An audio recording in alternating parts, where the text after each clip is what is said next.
Hey guys, my name is Rudy. It's early in the morning and we're going to do part 2 of our series. This is talking about the issues I had with Windows 7 installing on a modern day machine. A lot of these videos in here will talk about different topics that will actually help troubleshoot other issues. Today's topic is going to be the BIOS. So let's get started. So BIOS is where your computer, it's the first interface that tells the computer, hey, I have a keyboard, I have a monitor, and it starts before you load in Windows. To get into it, most of the time it's F2 or delete. You have to kind of see. You'll see it on the screen here. I'm going to fire up my old school monitors here. This will also be known as my test computer. The rest of the big computer that I showed off is the main computer. You see it here. I hit the delete key, and hopefully I got it. No, I did not.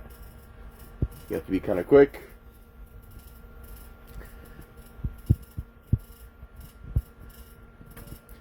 So as soon as I see the power coming on and I see the keyboard light up, you have to go through and hit the delete button.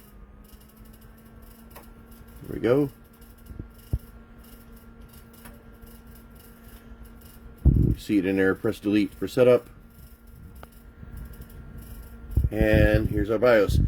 This is the stuff that I was known and used to seeing. I had this stuff memorized. I could do this blindfolded.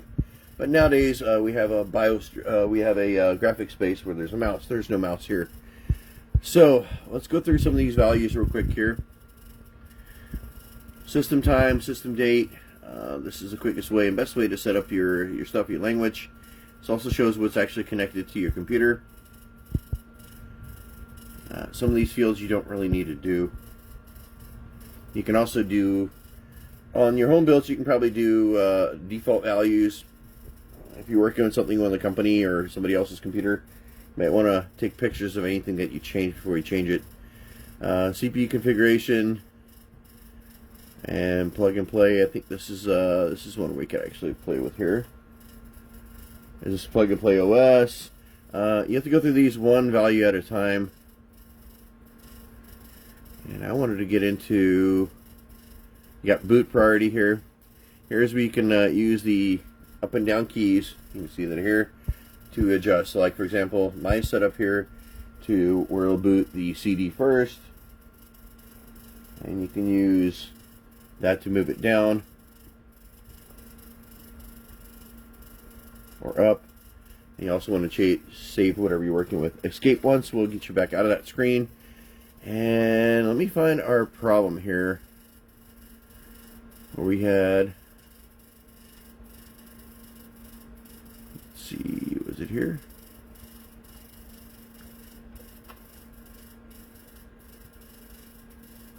Hang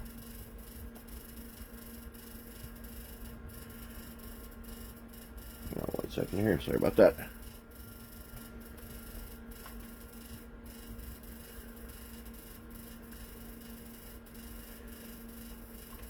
Storage configuration. Alright, here's what we ran into our problems. This older BIOS is able to do, if I hit SATA, which is your connector, I can enhance it, compatible or disabled. Now if I go down here to IDE, here's where the problem started. The new board that I had does not have the new board only has AHCI and does not have IDE. IDE, that used to be formerly known as the PATA, was the SATA precursor. And what this did is they kept this setting around, and it made it still work in the SATA stuff. The problem is the AHCI is the only option of mine or this other Intel-based thing. And if you change this, like right now, if I went in here and I enable the AHCI, this Windows that's listed on here will never boot.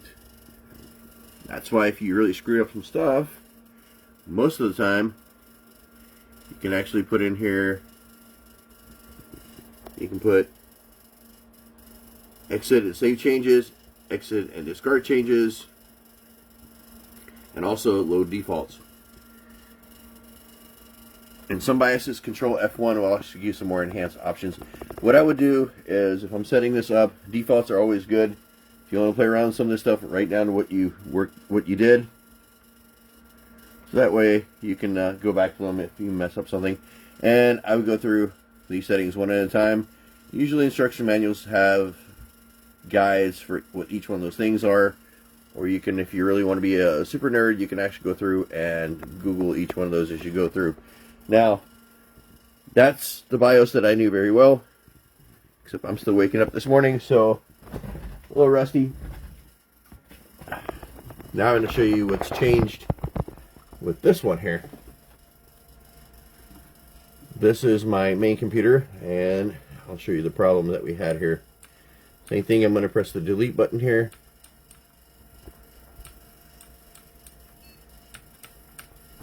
See, F12 for boot. F12 I use to get into, select which drive I want to use, therefore which operating system I want to run. So this is a whole different world here. This is all, you got a mouse based. I'm just going to go through some of the stuff here. You can also have easier, let's see, you can do easy mode where it selects the stuff for you, makes it a little bit easier to work with. Just kind of click on what you want to mess with. And this one can definitely be a little bit intimidating. I'm going to go ahead and hit classic again here, and we can go through these settings real quick here. Let's see, system. This is the BIOS. Don't flash unless absolutely necessary, even though like some motherboards like the Gigabit actually has 2 different copies. So if you wreck one, you can still have the other one, you won't break the whole board. You can set the time, the language. BIOS here, you can do, this is the boot up configuration. And a lot of stuff is selectable. You can look in here. You can just select the stuff that I have. Like for example, this is the way they're put in the computer. For example, right here, this is my DVD. This is now my Windows 7, and the other one, P6, will also be the Windows 10. This one, these guys are my DVDs. Let's see here.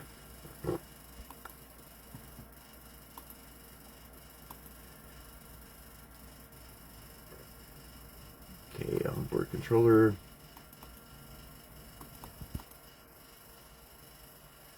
I'm looking for my, and this is the hardest thing about this thing. Let's see, and you'll see me, miscellaneous settings, is it?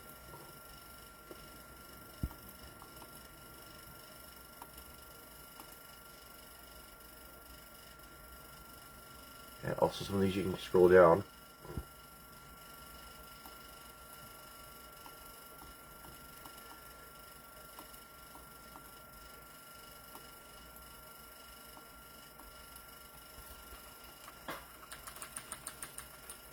Okay, here's where our first thing comes in. For the older style operating systems, you have to have CSM enabled. You want secure boot off. These are your control options. UEFI is the modern style BIOS. You can change that to legacy or UEFI, depends on what you have. This really didn't cause me a lot of problems, but other things did. Let me see if I can find. Here it is. Okay, so SATA configuration. Now you notice on the other one we had the IDE. You can also have the SATA option. Let's see, SATA, and the only option in here is AHCI or this Intel. So this means if you took a drive straight out of the other computer and put it in here, it'll blue screen. I still don't know how, but my Windows 7 ran in here and then it stopped. But anyway, I want to give you guys a kind of a quick rundown of the BIOS. This one, like I said, this can be a little bit overwhelming. I would do the defaults and I would kind of play with the stuff, knowing which settings you moved. That way you can actually not break your computer. This one does have the load optimized defaults too, and then the exit setup, or exit without saving. The only thing you need to know in here for my setups, I can use like multiple hard drives, is the F12, which is the boot. Again, some computers have a different deal. Check your owner's manual. I know this is a little bit dry, but so is the BIOS. If you guys have any questions on anything, let me know. Till next time, take care.